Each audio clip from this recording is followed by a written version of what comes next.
Hi, I'm Kim Van Pelt, American Revolution, Spring 2019, HIUS 512, Section B 101.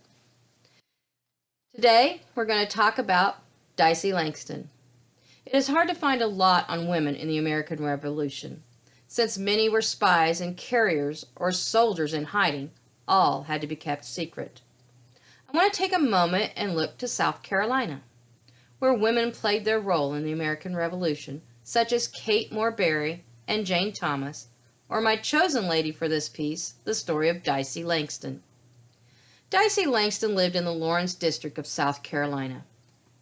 She was born May 14, 1766, and she died May 23, 1827, having been married and had 22 children and 140 grandchildren. Her given name was Laodicea Langston Springfield, but her friends just called her Dicey. At an early age of 16, she began her rebellious streak, which is probably what helped her to not get found out. Although it would get dicey at times for Dicey Langston, the Tories did not find out that she was the spy. The Tories were led during that time by the Bloody Scout, or William Bloody Bill Cunningham, who was especially known for his cruelty and for the massacres. For Dicey to pull off her runs to her brother under this watchful eye was of great concern to her father. She would ride her horse to warn her brother on many occasions throughout the war, and it is said she was good with a rifle just as her brother.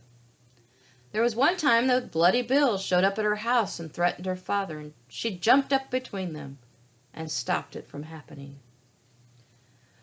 Her father asked her to stop, so being the dutiful daughter, she stopped for a while, until she heard they were going to attack her brother's group. So during the night, she snuck out, through the river and through the forest, to her brother, who was tired and weary and hungry. They did not want to listen to her. She realized it was because they were tired and hungry. So she made a fire and made them some hoe cakes, and they were able to eat and rest. Then they would listen and leave. The next day, sure enough, the Tories showed up, but there was no one to be found. Then there was a time that she did both sides of the fence.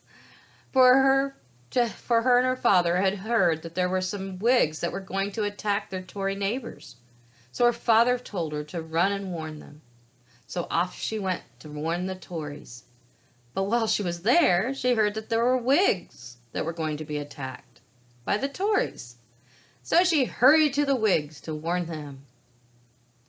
Dicey loved her country and gave much for it. It says on her noted obituary, for having survived the attacks of both Indians and Tories. Dicey Langston, a spy and a carrier and a protector of her friends and family.